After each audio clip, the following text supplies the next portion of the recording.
ఓం నమో వెంకటేశాయ. అందరికీ నమస్కారము. మనకు హ్యూమన్ మిల్క్ బ్యాంక్ అంటే తల్లి పాలు, మనకు తెలిసిందే తల్లి పాలు ఎంత శ్రేష్టమో బిడ్డకి అనేది. కానీ ఎంతో మంది తల్లిలకి పాలు ఇవ్వడం కుదరక, అంటే ఇవ్వలేకపోవడము, రాకపోవడము ఇలా ఉంటాయి. సో ఇలా ఉండడం వల్ల వాళ్ళు పైపాలు పోస్తూ ఉంటారు. అది ఎనుము పాలని, లేకపోతే ప్యాకెట్ ఫార్ములా ఫీడ్స్ అని, అలా ప్యాకెట్లలో వచ్చే పాలని పౌడర్లా వచ్చేటిది కలిపి ఇవ్వడం జరుగుతుంది పిల్లలకి. కానీ ఇది కొంతవరకు అది మంచిదే, కాకపోతే కంప్లీట్ గా తల్లి పాలైతే ఎప్పటికీ అవ్వలేదు. ఇలాంటి ఒక సమస్యని కనబెట్టి మనకు హ్యూమన్ మిల్క్ బ్యాంక్ అంటే తల్లి పాలది ఒక బ్యాంక్ అనే ఒక స్టార్ట్ చేయడం జరిగింది అనమాట. ఇనిషియేటివ్ తీసుకొని స్టార్ట్ చేయడం జరిగింది. ఇది అన్ని చోట్ల చాలా బాగా జరుగుతూ ఉంది. ఎంతో మంది తల్లులు వాళ్ళ పిల్లలకి చాలా మంచిగా పౌష్టిక పాలు ఇస్తున్నారు. అలాగే కూడా మన తిరుపతిలో కూడా ఇది హ్యూమన్ మిల్క్ బ్యాంక్ అనేది మనకు రోటరీ క్లబ్ వాళ్ళు స్టార్ట్ చేయడం జరిగింది. ఇలాంటి ఒక శ్రేష్టమైన థింగ్ ని వాళ్ళు సర్వీస్ ని స్టార్ట్ చేసినందుకు మనం చాలా థ్యాంక్స్ చెప్పుకోవాలి. ఎందుకంటే ఇది రోటరీ క్లబ్ అనేది ప్యూర్ గా service organisation. So social service organisation అయిన రోటరీ క్లబ్ మనకు ఎలా అయితే పోలియో ఎరాడికేషన్ కి అది హెల్ప్ చేస్తూ ఉందో, అది ఇంకా కూడా పోలియో ఎరాడికేషన్ కి సర్వీస్ ఇస్తూనే ఉంది. అయితే ఈ హ్యూమన్ మిల్క్ బ్యాంక్ మన తిరుపతిలో స్టార్ట్ చేసింది మెటర్నిటీ హాస్పిటల్లో ఉండడం జరిగింది. సో ఈ మెటర్నిటీ హాస్పిటల్లో మన హ్యూమన్ మిల్క్ బ్యాంక్ ని ఇక్కడ ఉన్న చైర్మన్, అంటే ఒక కమిటీ ఉంది దీనికి. సో ఈ కమిటీలో ఉన్న చైర్మన్ గారు ఒకరు మనతో పాటు ఉన్నారు. సో చైర్మన్ గారు అంటే ఇది ఒక టీంలో దామోదరన్ రొటేరియన్ గారు అని చైర్మన్ మనకు ఈ rotary club human milk bank కి. సో ఈ రోజు మనతో ఉన్నారు దామోదరన్ రొటేరియన్ గారు, chairman of human milk bank. Information తెలుసుకుందాము హ్యూమన్ మిల్క్ బ్యాంక్. సో మనకు దీని గురించి చాలా చాలా ఇన్ఫర్మేషన్ ఇప్పుడు మనం తెలుసుకోబోతున్నాము. ఇది మనకు యూజ్ చేసుకోవడానికి లేక ఇంకొకరికి చెప్పడానికి చాలా యూస్ఫుల్ గా ఉంటుంది. So we Hartley welcome Damodaran గారు. నమస్తే సార్. నమస్కారం. సో దామోదరం రొటేరియన్ గారు చాలా సర్వీస్ ఓరియంటెడ్ పర్సన్. సో మనం ఇవాళ హ్యూమన్ మిల్క్ బ్యాంక్ గురించి మీ దగ్గర తెలుసుకోవడం మనకు చాలా చాలా అదృష్టంగా ఉంది సార్. సో ఇప్పుడు యాక్చువల్లీ ఈ హ్యూమన్ మిల్క్ బ్యాంక్ మన తిరుపతిలో అయితే ఎప్పుడు రావడం జరిగింది? వాస్తవానికి చాలా సంతోషమ్మా. ఈ హ్యూమన్ మిల్క్ బ్యాంక్ గురించి తెలుసుకోవాలనే ఉత్సాహంతో మీరు మమ్మల్ని అడుగుతున్నందుకు చాలా ధన్యవాదాలు మీకు. మేము ఈ హ్యూమన్ మిల్క్ బ్యాంకును ఎందుకు, ఎప్పుడు, ఎట్లా ఏర్పాటు చేసామంటే, ఇది రోటరీ క్లబ్ యొక్క విభాగం.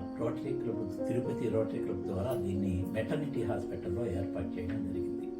ఇది అంతర్జాతీయ నిధులను కూడా సమీకరించి ఇక్కడ దీన్ని ఏర్పాటు చేయడం జరిగింది. రోటరీ క్లబ్ అనేది ఒక అంతర్జాతీయ సేవా సంస్థ ఇది. దీనిలో దాదాపు మేము తిరుపతిలో ఈ రోటరీ క్లబ్ తరఫున చాలా సేవా కార్యక్రమాలు చేపట్టడం జరిగింది. స్విమ్స్లో 1 కోటి రూపాయల వ్యయంతో క్యాన్సర్ స్క్రీనింగ్ మెమోగ్రఫీని ఏర్పాటు చేయడం జరిగింది.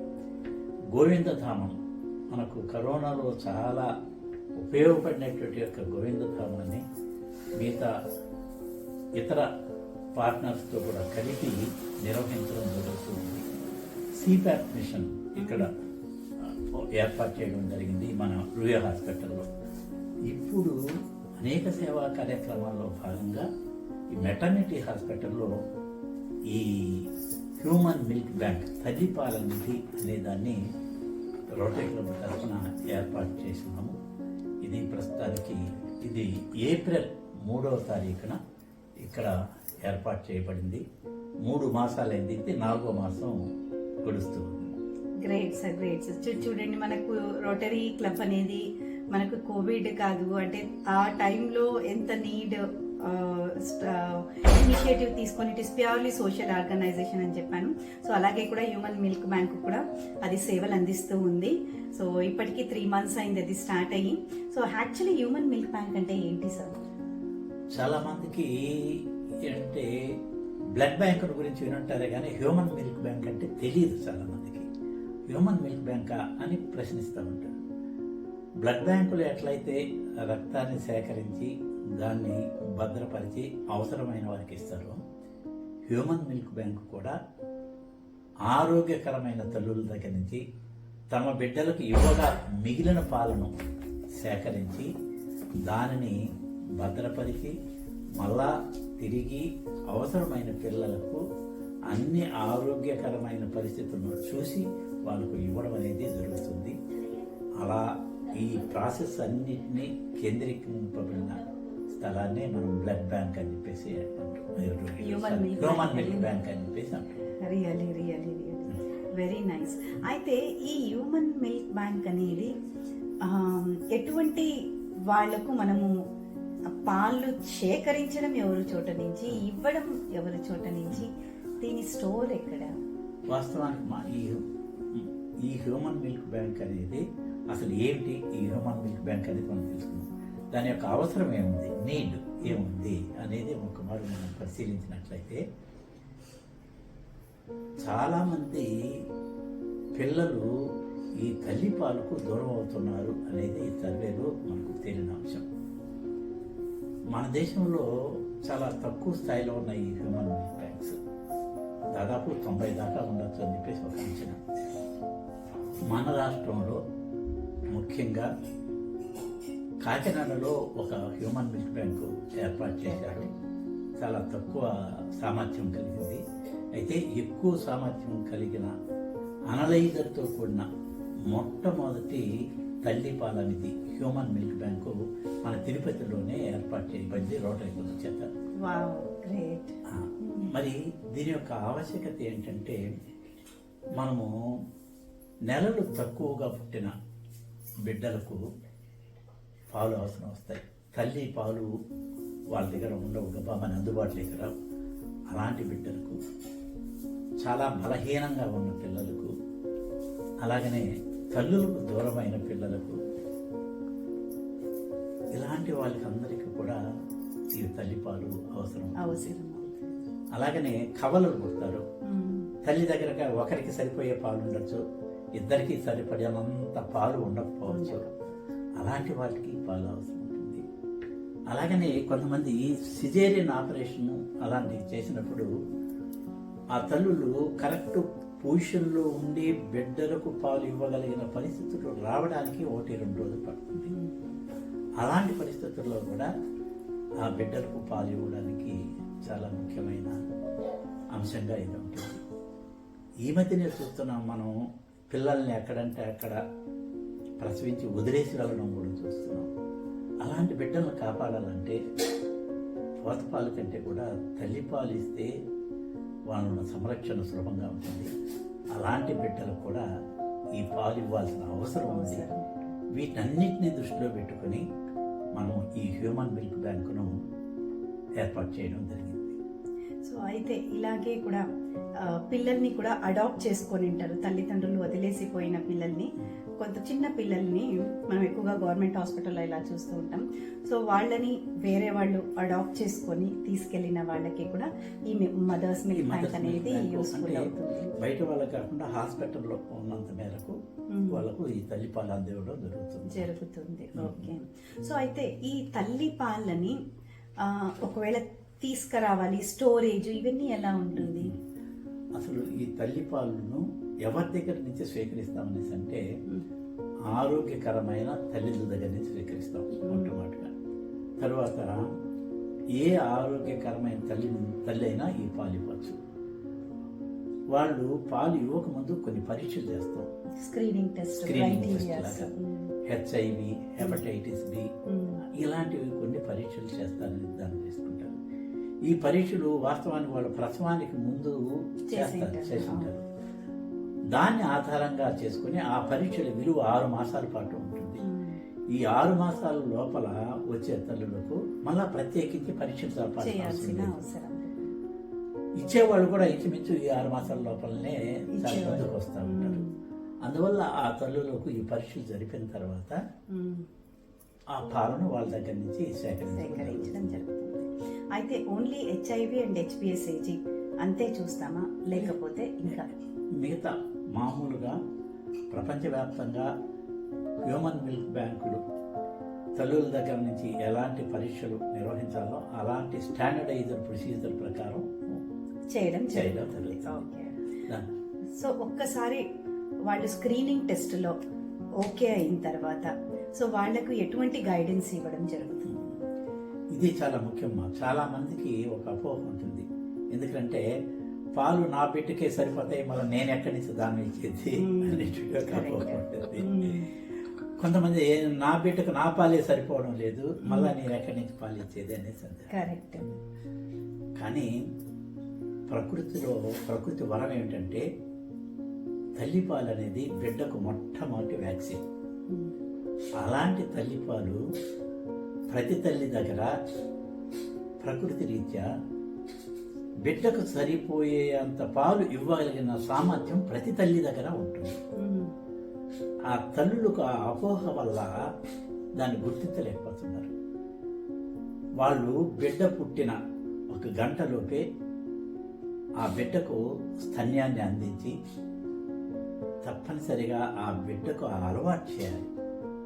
అదే మురిపాలు అంటాం కదా, ఆ మురిపాలే వాళ్ళ జీవితానికి మొట్టమొదటి ప్రాతిపదిక, మొట్టమొదటి బలాన్ని ఇచ్చేటట్టు యొక్క పాలు.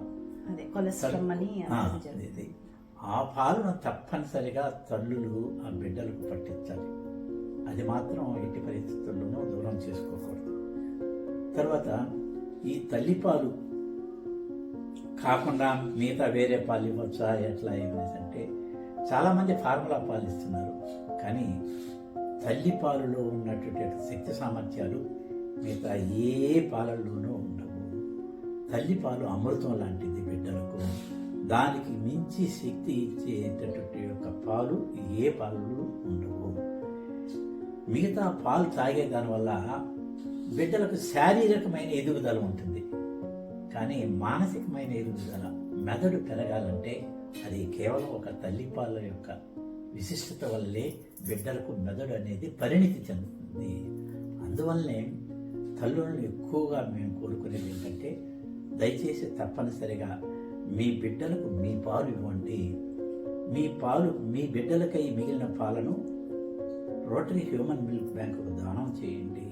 అది 10 మంది బిడ్డలకు మనము పంచడానికి అవకాశం ఉంటుంది అని రకరకాలుగా తల్లులకు విజ్ఞప్తి చేస్తుంటాము.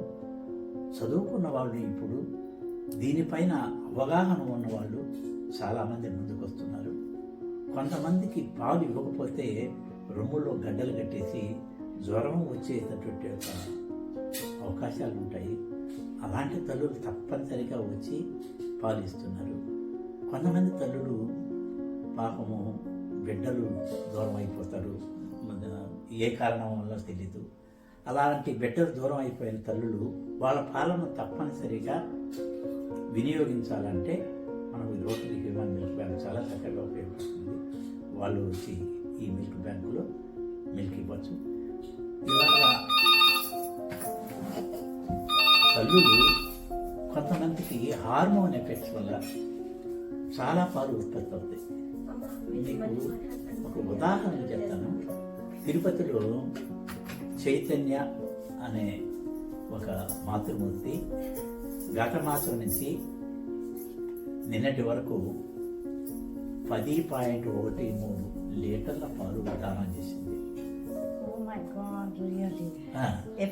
ఎన్ని నెలల లోపల? ఎన్నో నెలలు కాదు, కరెక్ట్గా చెప్పాలంటే ఒక్క మాసం లోపలే మాకు 10.13 లీటర్ల పాలు దానం చేసింది.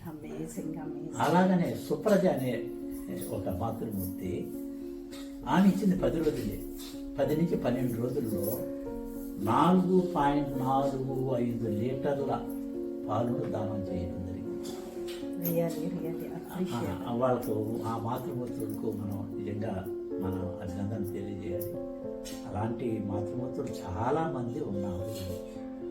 అయితే దీనిపైన అవగాహన లేకుండా ముందుకు రావడం లేదు, కానీ అవగాహన కలిగితే తప్పనిసరిగా వస్తున్నారు. అయితే ఇప్పుడు దాన్ని స్టోరేజ్ అంటే ఇప్పుడు వాళ్ళు ఇచ్చారనుకోండి, ఆడ నుంచి ఇడికి ట్రాన్స్పోర్ట్ ఎలా? ఇది ఇక్కడ ఎలా లేక అక్కడ ఎలా ఎక్స్ట్రాక్ట్ చేయాలి పాలు? ఇక్కడ తల్లులు హాస్పిటల్లో ముందుగా ఎలా ఎక్స్ట్రాక్ట్ చేస్తారో చెప్తాను.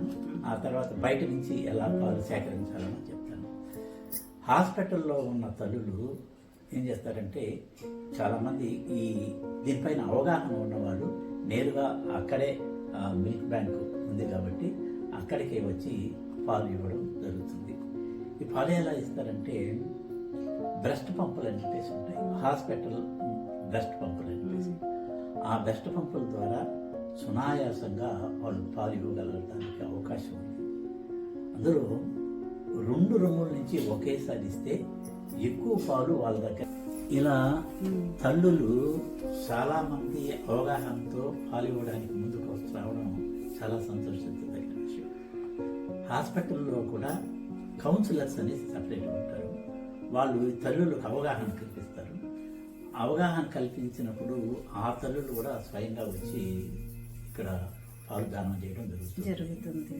మేము ప్రారంభం చేసిన మొట్టమొదటి మాసంలోనే 12.6 లీటర్ల తల్లిపాలు సేకరించగలిగినాము. 97 మంది పిల్లలకు దాన్ని పంచడం జరిగింది. రెండవ మాసంలో 10.5 లీటర్ల పాలు సేకరించి 202 మంది పిల్లలకు ఇవ్వడం జరిగింది. మూడవ మాసంలో అలాగనే 10 లీటర్ల పైచిలకు పాలు సేకరించి 125 మందికి పిల్లలకు ఇవ్వడం జరిగింది. ఈ మాసంలో ఇప్పటికే దాదాపు 20 లీటర్ల పాలు వరకు మేము సేకరించడం జరిగింది. 19 లీటర్ల పాలు వరకు డిస్ట్రిబ్యూషన్ పిల్లలకు జరగడం జరిగింది. చాలా చాలా గొప్ప విషయం. ఆ సహకరిస్తున్న తల్లులకు అందరికీ కూడా చేతులెత్తి మనం నమస్కారం చేయాలి. ఇలాగా మనము ఈ తల్లిపాలను సేకరించడం జరుగుతుంది. అయితే ఇప్పుడు బయట ఉండే పేరెంట్స్ కి మదర్స్ కి ఎలా? ఎక్కడ మనము హాస్పిటల్కి వచ్చే వాళ్ళ దగ్గర బ్రెస్ట్ పంపుల ద్వారా కలెక్ట్ చేసి మనం హాస్పిటల్ ఇస్తున్నాము.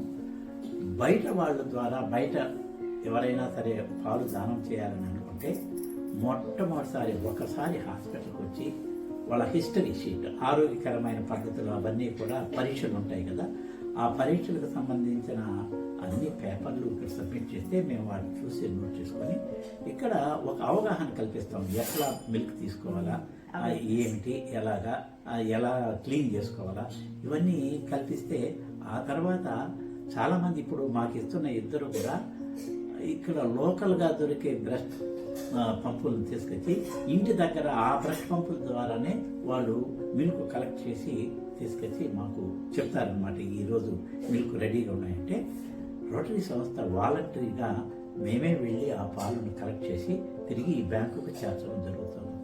అంటే అదేమైనా కప్స్ అలా దాంట్లో స్టోర్ చేయాలా? వాళ్ళు ఎక్కడ స్టోర్ చేయాలి? మేము ఈ స్టోర్ చేయడానికి ఏం చేస్తామంటే స్టెరిలైజ్డ్ బాటిల్స్ మేమే తెస్తే ముందుగా ఇస్తాం. ఒక్కొక్క బాటిల్ 150 ml ఉంటుంది. ఆ బాటిల్స్ వాళ్ళ యొక్క స్థాయిని బట్టి వాళ్ళు 2 కానీ 3 కానీ 4 కానీ ఇస్తాం. ఇచ్చి వాళ్ళు ఆ బాటిల్స్లో ఆ పాలను సేకరించి ఇస్తారు. సేకరించిన తర్వాత వెంటనే డీప్ ఫ్రిడ్జ్లో పెట్టకూడదు. మామూలు ఫ్రిడ్జ్లో డోర్లో కాకుండా ఫ్రిడ్జ్లో పెట్టి మాకు తెలియజేస్తానే మేము వెంటనే దాన్ని తీసుకొచ్చి మన వెటర్నరీ హాస్పిటల్కు అందజేస్తాం. ఇది బయట ఉన్న తల్లులు చేయాల్సిన పనులు. అయితే ఒక్కసారి స్టోర్ చేసిన పాలు ఎన్ని రోజుల వరకు వాడచ్చు? ఒక మాకు ప్రాసెస్ చెప్తాను. ఆ తర్వాత ఎన్ని రోజులు వాడాలనో అనేది మనకు దానిపైన అవగాహన వస్తుంది. ఇలాగా సేకరింపబడిన పాలు మొట్టమొదటిగా మనం ఫ్రిడ్జ్లో పెడతాం. ఒకే రోజులో 10 మంది తల్లులు పాలు ఇచ్చారనుకోండి, ఆ పాలను అన్నింటినీ కలిపి వాటిని ఏం చేస్తామంటే పూలింగ్ చేస్తాం. ఆ పూలింగ్ కూడా ఎట్టంటే అట్లా బహిరంగ ప్రదేశాల్లో చేయడానికి లేదు. లామినార్ ఫ్లో అని చెప్పేసి ఒక ఎక్విప్మెంట్ ఉంటుంది. ఆ ఎక్విప్మెంట్లో ఈ పాలన్నీ ఒకటిగా కలిపి దాన్ని మళ్ళా 120 ml ఉండే బాటిల్స్లోకి వేరు చేయడం జరుగుతుంది. ఇలా 120 ml బాటిల్స్ను ఫ్యాక్చరైజేషన్ మిషన్ ఉంటుంది. ఆ ఫ్యాక్చరైజేషన్ మిషన్లో పెడతాం. అయితే ఈ ఫ్యాక్చరైజేషన్కు పెట్టకముందు ఇలా కలిపిన పాలను తల్లుల నుంచి ఇలా సేకరింపబడిన పాలను పూలింగ్, మొట్టమొదటి ప్రాసెస్ పూలింగ్ అంటాము. ఈ పూలింగ్ చేసిన తర్వాత అంటే అన్ని పాలను కలిపి మళ్ళా 120 ml ఉండే బాటిల్స్లోకి వాటిని ఏర్పాటు చేయడం జరుగుతుంది. ఆ 120 ml బాటిల్స్ని మనము ఫ్యాక్చరైజేషన్ మిషన్లో పెడతాం. అలా పెట్టకముందు ఈ కలిపిన పాలను ఒక శాంపుల్ తీసి మైక్రోబయాలజీ టెస్ట్ పంపిస్తాం. ఇప్పుడు వీటిని మనం ఫ్యాక్చరైజేషన్ పెట్టిన తర్వాత ఆ ప్రాసెస్ వచ్చి ఒక 3 గంటలు పడుతుంది. ఒకేసారి 40 బాటిల్స్ వరకు మనము ఈ ఫ్యాక్చరైజేషన్ చేయగలిగిన సామర్థ్యాన్ని మనం తిరుపతిలో ఇంత పెద్ద సామర్థ్యం కలిగిన మిషను ఆంధ్రప్రదేశ్లో ఎక్కడ లేదు. అక్కడ లేదు. సాధారణంగా 20 బాటిల్స్ వస్తానే, అంటే 2 లీటర్ల పాలు వస్తానే వెంటనే దాన్ని డిస్పోజ్ శీతలీకరణ అంటే ఫ్యాక్చరైజేషన్ చేయడం జరుగుతుంది. శాంపుల్ మాత్రం కంపల్సరీగా పంపిస్తాం అక్కడికి, అదే రోజు అప్పుడే పంపిస్తాం. అక్కడ పంపించిన తర్వాత 2 రోజుల వరకు అక్కడ వాళ్ళు పరీక్షలు జరుగుతాయి. ఈలోపుగా ఇది ఫ్యాక్చరైజేషన్ చేయడానికి కావాల్సిన టైం దాదాపు 3 గంటలు టైం పడుతుంది. కాబట్టి ఆ ఫ్యాక్చరైజేషన్ అయిపోయిన తర్వాత ఆ బాటిల్స్ అన్నింటినీ నాట్ రెడీ టు యూస్ అని ఒక డీప్ ఫ్రీజర్లో పెడతాం. ఎందుకంటే మైక్రోబయాలజీ రిపోర్ట్ రాలేదు కాబట్టి నాట్ రెడీ టు యూస్. తర్వాత ఈ ప్రాసెస్ సిస్టమ్ కూడా ఎలా అంటే పాలను 62.5 డిగ్రీల సెంటీగ్రేడ్ వరకు ఈ పాలను ఉష్ణోగ్రతలో హెచ్చించడం జరుగుతుంది. తర్వాత అక్కడే ఒక అర్ధగంట సేపు అలా హోల్డింగ్ టైం అంటారు. ఆ టైం ప్రకారం అర్ధగంట అలాగనే ఉంచి ఆ తర్వాత దాన్ని చల్లబరచడం జరుగుతుంది. అలా చల్లబరిచిన పాలను మనం తీసుకుపోయి ఆ డీప్ ఫ్రీజర్లో నాట్ రెడీ టు యూస్ అనే డీప్ ఫ్రీజర్లో పెడతాం. అలా పెట్టేదానికి ముందు కూడా మళ్ళా ఏదన్నా ఒక బాటిల్లో నుంచి మళ్ళీ ఒక శాంపుల్ తీసి దాన్ని కూడా మైక్రోబయాలజీ అంటే before pasteurization, after pasteurization. So pasteurization ముందు మైక్రోబయాలజీ పరీక్షల కోసం పంపిస్తాము. అలాగనే ఫ్యాక్చరైజేషన్ అయిన తర్వాత కూడా మనం ఈ పరీక్షల కోసం పంపిస్తాం మైక్రోబయాలజీకి. ఇక్కడ ఆ పరీక్షల యొక్క రిజల్ట్ వచ్చేంత వరకు మనం నాట్ రెడీ టు అనేటట్టు యొక్క దీంట్లో పెడతాం. మొట్టమొదట పంపించిన రిజల్ట్ ప్రకారం ఈ పాలు ఉచితంగా లేవు అంటే మీరు కలిపిన పాలు అనేసి అంటే ఆ పాలను తప్పనిసరిగా డిస్కార్డ్ చేయడం జరుగుతుంది. రెండవ టెస్ట్ వచ్చి ఈ పాలల్లో ఏదైనా బ్యాక్టీరియా కానీ ఇంకా వేరే ఏదైనా దీన్ని ఉపయోగించడానికి వీల్లేదంటే కూడా దాన్ని ఉపయోగించుకోవడానికి చేయాలి. కానీ మేము ప్రారంభించినప్పటి నుంచి ఇంతవరకు అలాంటి ప్రశ్నే ఉత్పత్తి కాలేదు. Very nice. అంటే మీ ప్రాసెస్ ఆఫ్ గెటింగ్ ట్రాన్స్పోర్ట్ కానీ ఇట్స్ రియల్లీ చాలా హాస్పిటల్ అథారిటీస్ కూడా మనం అభినందించాలి. విషయంలో క్లీనింగ్ కానీ ఆటో క్లీన్తో ఎప్పటికప్పుడు వాటిని శుభ్రపరచడం కానీ అన్నీ కూడా ఆ స్టాఫ్ మేనేజ్మెంట్ బాగా సహకరిస్తున్నారు. ఇప్పుడు ఉష్ణోగ్రత గది ఉష్ణోగ్రత ఇప్పుడు దాదాపు ఒక 20-25 డిగ్రీలకు దాటకుండా ఏసీ మెయింటైన్ అవుతూ ఉంటుంది. చాలా చక్కగా వాళ్ళు హాస్పిటల్ను స్టాఫ్ కానీ ఆ తర్వాత అక్కడ యాజమాన్యం కానీ టీం వర్క్ వాళ్ళందరినీ కూడా మనం అభినందించాలి. సో దీనివల్ల మదర్స్కి అంటే డొనేట్ చేసే మదర్స్కి ఏదైనా బెనిఫిట్స్ ఉన్నాయా? ఉన్నాయి. ఇప్పుడు ఈ పాలు మనము ఎలాగా భద్రపరచగలము అని చెప్పేసి అనుకున్నాము.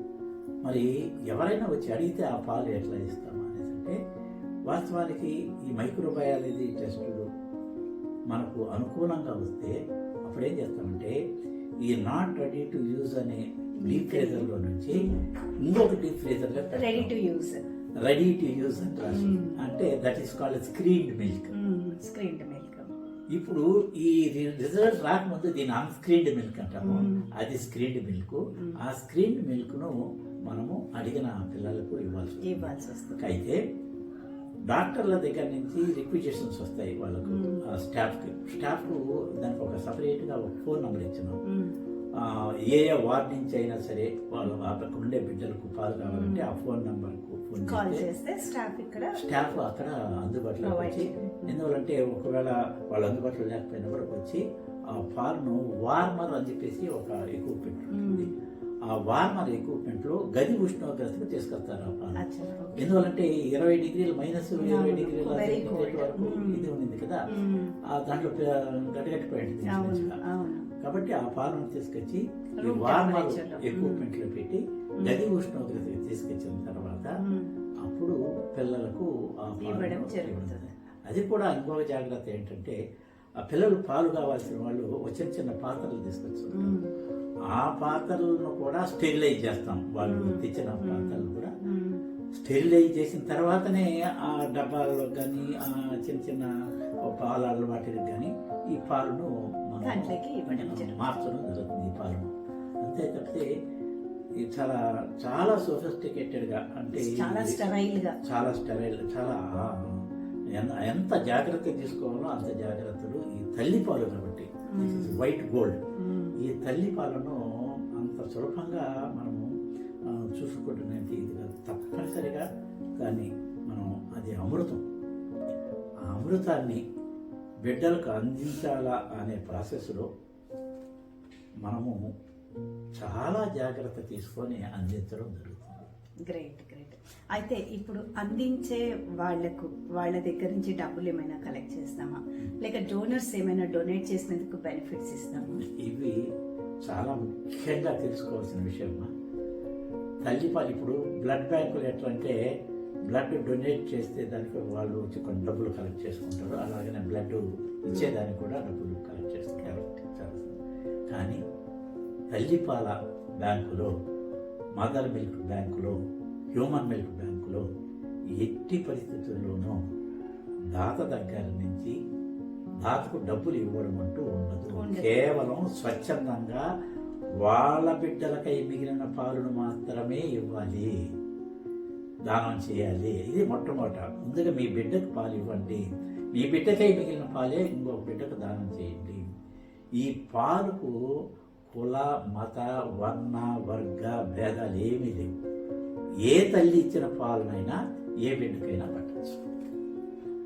బెనిఫిట్స్ అనేది ఏమీ లేదు కాబట్టి వాళ్ళకి ఎట్టి పరిస్థితుల్లోనూ ధన రూపేణ ఎలాంటి బెనిఫిట్స్ ఇవ్వడం లేదు. ధన రూపేణ ఎలాంటి పైసలు వాళ్ళకి ఇవ్వడం లేదు. తల్లులకి వాళ్ళే స్వచ్ఛందంగా వస్తారు పాలు ఇవ్వడానికి.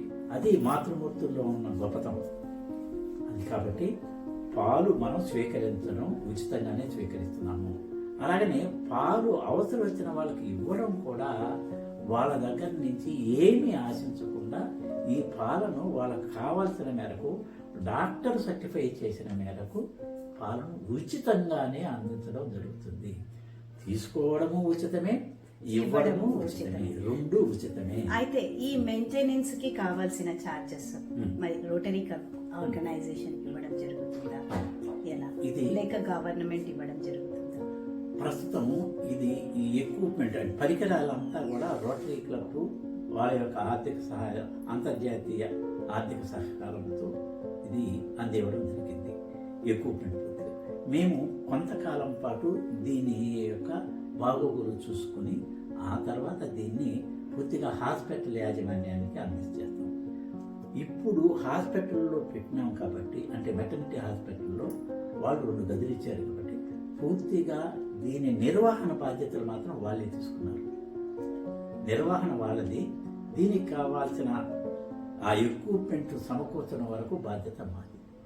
ఇలాగా కొంతకాలం, అంటే దాదాపు వాళ్ళు 3 years మినిమం ఇది అడుగుతారు.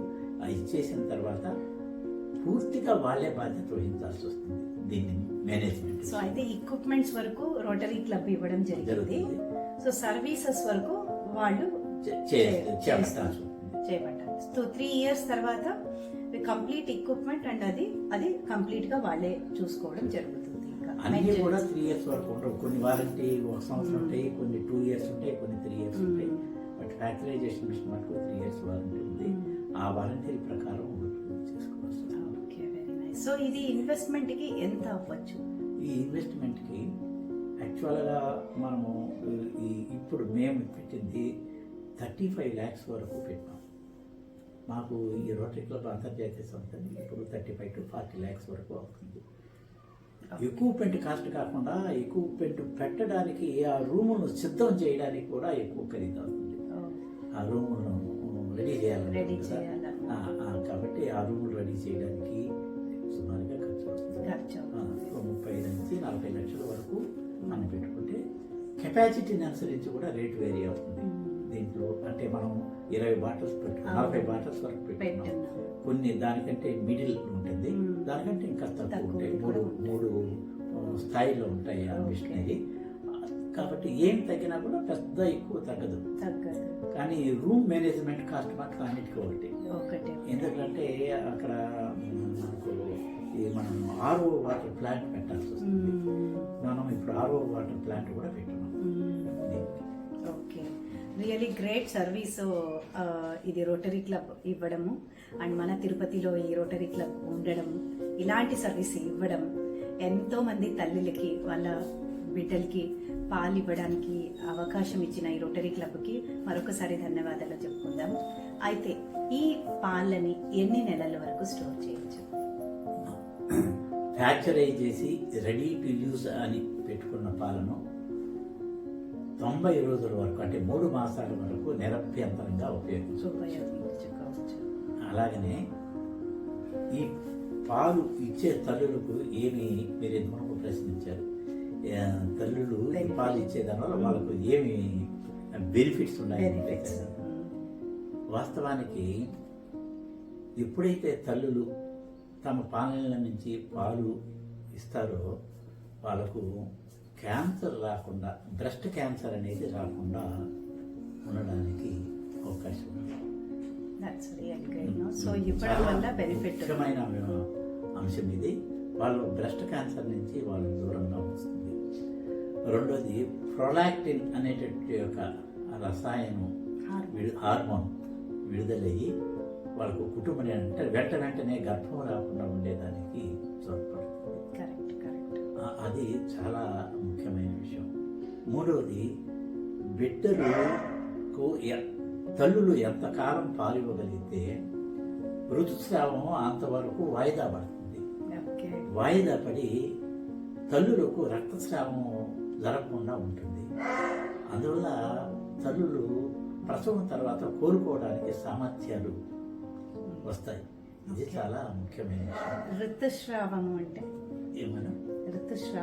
ఋతుస్రావం అంటే పీరియడ్స్ అంటారు కదా, పీరియడ్స్ రాకుండా వాయిదా పడతాయి. అది తర్వాత అన్నిటికంటే మించి ఆ తల్లులు పాలు దానం చేసేటప్పుడు తాము ఆ పాలను దానం చేయడం వల్ల అది వాళ్ళ బిడ్డలకు ఒక ఆశీర్వాదంగా ఉంటుంది అనేటువంటి యొక్క భావన ఆ తల్లుల్లో కలుగుతుంది. అది చాలా చాలా ఇంపార్టెంట్, మానసికమైన సంతృప్తిని కలిగించేటటువంటి ఒక అంశం. అది ముఖ్యంగా ఇలాంటి మహాతల్లులు ఉన్నారు, అర్థం చేసుకుని చాలామంది ముందుకొచ్చి ఈ పాలను దానం చేయాలని చెప్పేసి నేను మాతృమూర్తులకు అందరికీ విజ్ఞప్తి చేస్తున్నాను. ఒకటి మీరు ముందుగా మీ బిడ్డలకు పాలు ఇవ్వండి. మీ బిడ్డలకై మిగిలిన పాలను దానం చేసి మరొక బిడ్డను కాపాడండి. అది మా రోటరీ క్లబ్ ద్వారా మేము మీకు అందరికీ విజ్ఞప్తి చేస్తున్నాం. Thank you so much Ramakrishna sir. So చాలా వండర్ఫుల్గా మీరు హ్యూమన్ మిల్క్ బ్యాంక్ గురించి చాలా సరళంగా అర్థమయ్యే విధంగా మీరు మాకు ఇన్ఫర్మేషన్ ఇవ్వడం జరిగింది.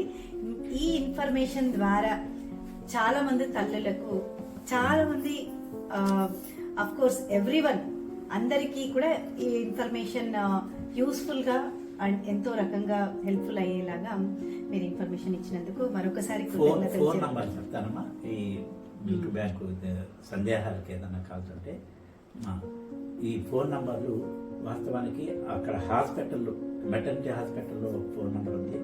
అలాగనే డాక్టర్ కిరీటి గారిది, డాక్టర్ మనోహర్ గారిది ఫోన్ నెంబర్లు ఉన్నాయి. వాళ్ళందరి నెంబర్లు నా నంబర్ చెప్తాను. ఏదైనా సందేహాలు ఉంటే చెప్తే నేను వాళ్ళకు డైరెక్ట్ చేయడం జరుగుతుంది. ఓకే. నా నంబరు 9491 421 999. సో మరిన్ని విషయాల కోసం మీకు ఏదైనా కాంటాక్ట్ డీటెయిల్స్ ఇంకొక నెంబర్ 800 80 290. సో ఇలా 2 నంబర్స్ ఇవ్వడం జరిగింది మనకు. సో మీకు ఇంకా ఏదైనా ఇన్ఫర్మేషన్ కావాలి దీని గురించి అని అనుకున్నా కూడా మీరు ఈ నంబర్స్ ని కాంటాక్ట్ చేయొచ్చు. And we really are very happy and thankful for Damodaran garu for giving such a wonderful information.